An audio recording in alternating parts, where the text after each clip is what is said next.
শুক্রবার সকালে দুর্গাপুরের সিটি সেন্টারে প্রভাত ফেরির মাধ্যমে পালিত হল বিশ্বকবি রবীন্দ্রনাথ ঠাকুরের ১৬৫তম জন্মবার্ষিকী।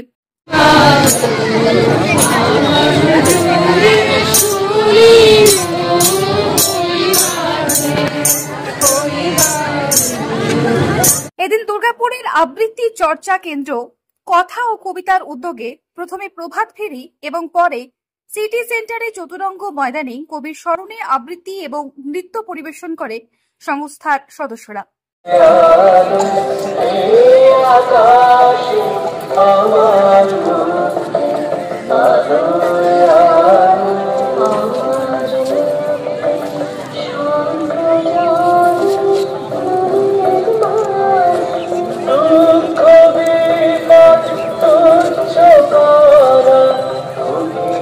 সংগঠনের উদ্যোক্তা মিতা চৌধুরী জানান, আমরা এই ১৬৫তম জন্মদিনে কবিগুরু ১৬৫তম জন্মদিনে একটা প্রভাত ফেরির মধ্য দিয়ে শুরু করেছি।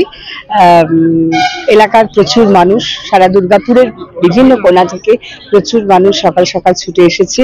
আমরা একসাথে বহুটা পথ হাঁটলাম, কবিতা বলতে বলতে, গান গাইতে গাইতে, এবং তারপরে এই চতুরঙ্গ মাঠে এসে আমরা দাঁড়িয়েছি। এখানে আমাদের নাচের অনুষ্ঠান হবে, তার ফাঁকে ফাঁকে কবিতা এবং গানও আমরা শুনে নেব।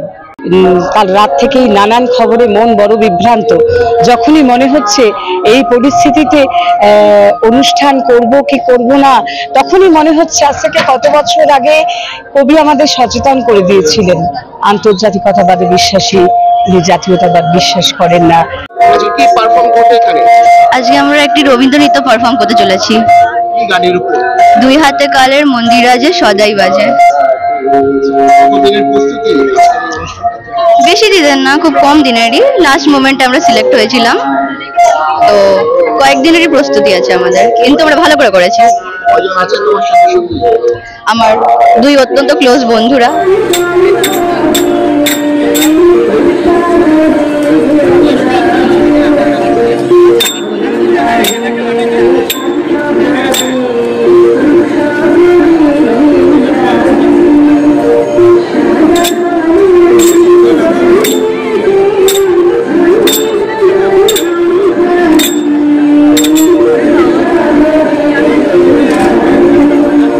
অনুষ্ঠানে প্রধান অতিথি হিসেবে উপস্থিত ছিলেন দুর্গাপুর নগর নিগমের চেয়ারপারসন অনিন্দিতা মুখোপাধ্যায়।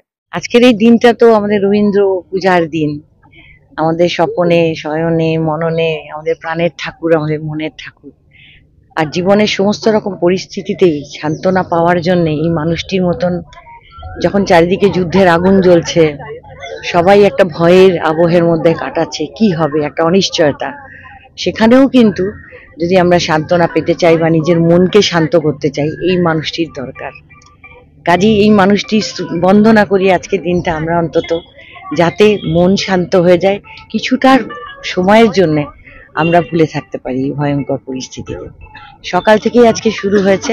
সব থেকে প্রথম বোধহয় কথা ও কবিতা পরিবার এই অনুষ্ঠানটা শুরু করে, অর্থাৎ সকাল ৫:৩০টায় দুর্গাপুরের প্রথম বোধহয় তাদেরই প্রভাত ফেরি বেরোয়।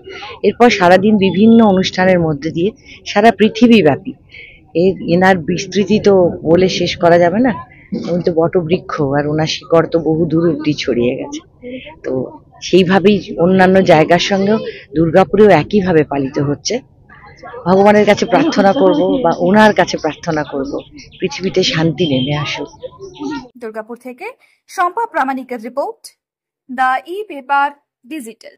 DSMS, a premier management college in Durgapur. Admission open for hotel management, hospital management, tourism management, BBA, BCA and nursing. Excellent training and placement assistance.